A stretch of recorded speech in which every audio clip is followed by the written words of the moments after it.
I never in a million years thought I would ever be reviewing a Brett Eldredge album. Up until the release of this new album on Friday, I never really had a Brett Eldredge song that I loved and like really connected with. Sure, I've moved to the beat of the music. I'm talking about his song, Beat of the Music, not beat of music in general, but I've also moved to that. I've also really liked his songs The Long Way and Wanna Be That Song. I think they're extremely catchy, but I would say in general, most of his top hits have been like super generic, cookie cutter, hey girl, you look hot, get over here type of song. So we have Love Someone, Drunk on Your Love, Don't Ya. Because of that, I was not expecting anything from his newest album, and boy was I blown away. You know how they say happiness is reality over expectations or reality minus expectations? Either one kind of works. I think that it definitely is true in this case for this album. Based on Brett Eldredge's prior work, this album just kind of elevated it to a whole new level. In my interview conversation with Gabe Lee a few months ago, we were talking about soul and how in music and songs you can tell when artists put soul into their music, and it's not really something you can explain or describe or define, but you just know it intuitively. And I would say that before the release of this album on Friday, Brett Eldredge did not have soul in his music, but as of this album, it is definitely there. I can feel it.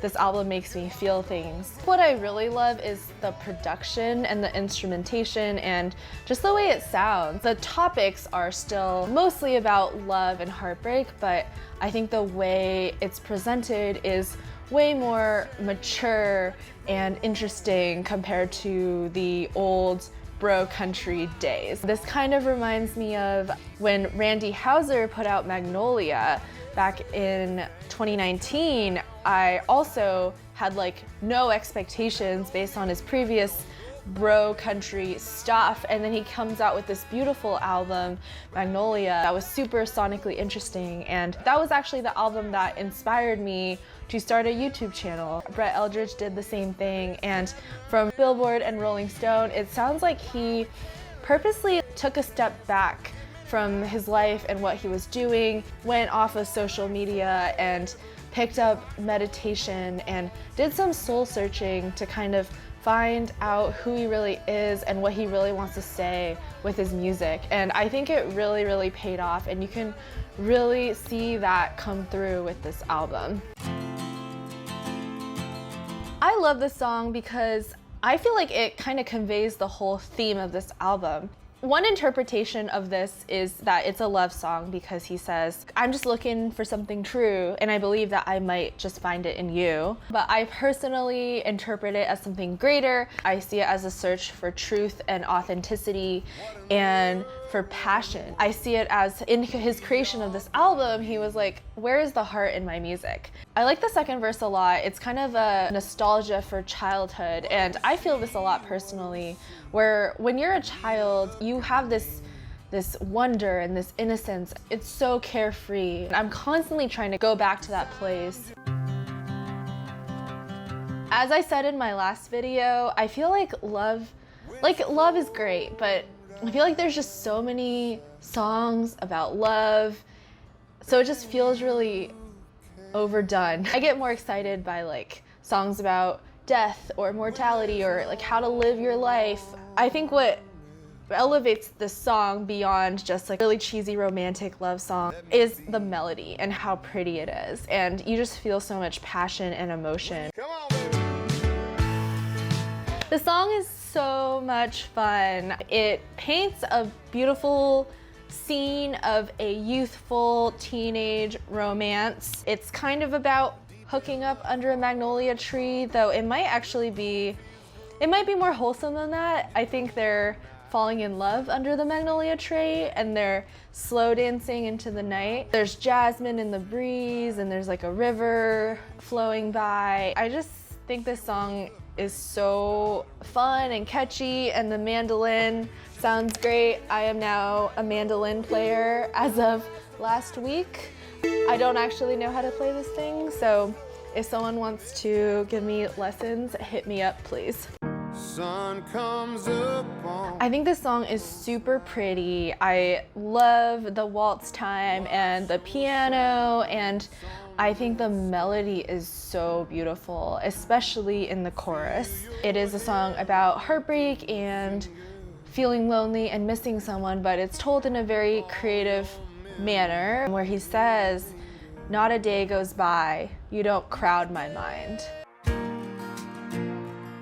What a hopeful, uplifting, optimistic song if I've ever heard one. You would think that a song about just having a good day would be a little cheesy, but I don't think it is at all. He's basically determined to have a good day despite it being cold and rainy outside. I think this is just such a hopeful, uplifting message that we could all use, that despite your external circumstances, you can decide to make today a good day if you open yourself to love.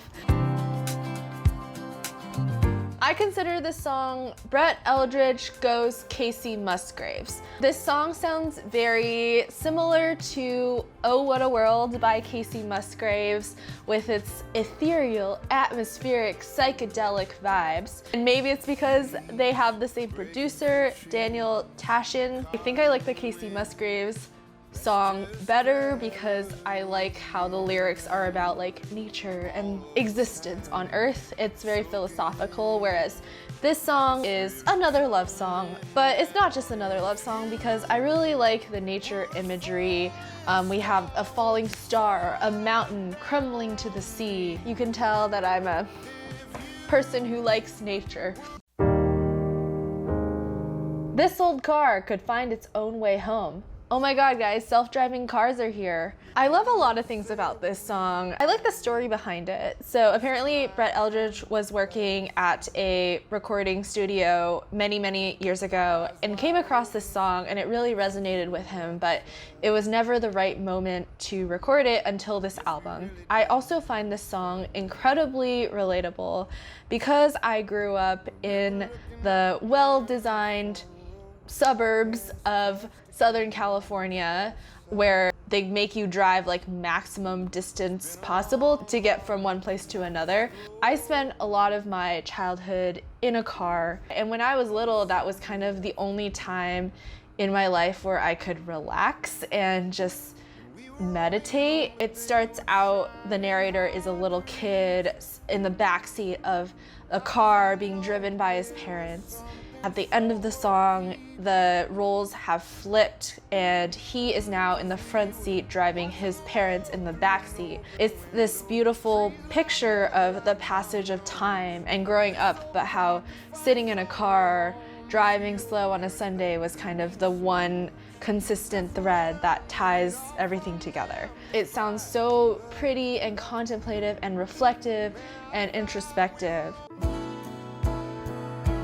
I love songs about mortality, and as weird as this sounds, I like to think about death. It does not make me sad. I think that we should all think about death and not think of it as a sad thing, but rather as the thing that makes life worth living. Once you contemplate and accept that you're gonna die, it changes the way you live your life. You end up living more in the present and just appreciating everything around you and changing things that aren't making you happy. So now we get to, I would say, the poppiest moment of this album, and it is about the one that got away. Her name is Gabrielle, and what we know about Gabrielle is that she has cinnamon skin and she likes to wear dresses and pick flowers on the side of the road and lean against fence posts. That's pretty much all we know about Gabrielle, but the narrator just can't get her out of his mind. I think he is nostalgic and missing her, but he also has this mature acceptance that she has gotten away. Because at the end of the chorus he says, "But girl, wherever you are, I wish you well, oh Gabrielle." What I love most is the bluesy soul vibe. It is a love song about finding a woman who will change his ways. I like the lyrics, the way it starts out. Bourbon bottles, closing times, stubborn pride and planes, bright lights, big cities are all good band-aids. So kind of describing his lifestyle and the way he used to live and how that will change when he finds the right woman. I think the melody, especially the chorus, is so pretty and so catchy. The lyrics are really interesting too because it feels really, really cyclical, and it's about the repeating cycle of having just broken up with someone, going out, meeting someone new, starting to date them and falling in love with them, and then breaking up with them, and then meeting someone new, and it's just like, it keeps going. It feels like this infinite loop. I'm not sure if it's happy or sad. It kind of just feels like a neutral observation of the way life is and the cycle of love. You don't know where he stands at the end of the song. It's kind of like he could be anywhere in that repeating cycle. This is such a beautiful ode to his hometown, Paris, Illinois. I love the way it paints a picture of the town with all these specific details. The wind chimes, the leaves churning on Cherry Creek Road, and the courthouse. You get this feeling of home and comfort and nostalgia. And I also love the sound of the song. It starts out really soft and slow. You get the piano and the orchestra. The structure of the song is really interesting because there's no chorus. It's just 3 verses, I guess. And then you think it's over, but then it builds up into this really triumphant instrumental with drums and horns. It makes it feel like this celebration of his hometown. It feels like a coming home. So in conclusion, I was very pleasantly surprised by how much I liked this album. I find it really inspiring and hopeful and uplifting to listen to, and I'm also very encouraged by this album for the state of pop country. I feel like it's more and more rare that I find a pop country artist or album that I really enjoy nowadays. I am so glad that Brett Eldredge decided to meditate.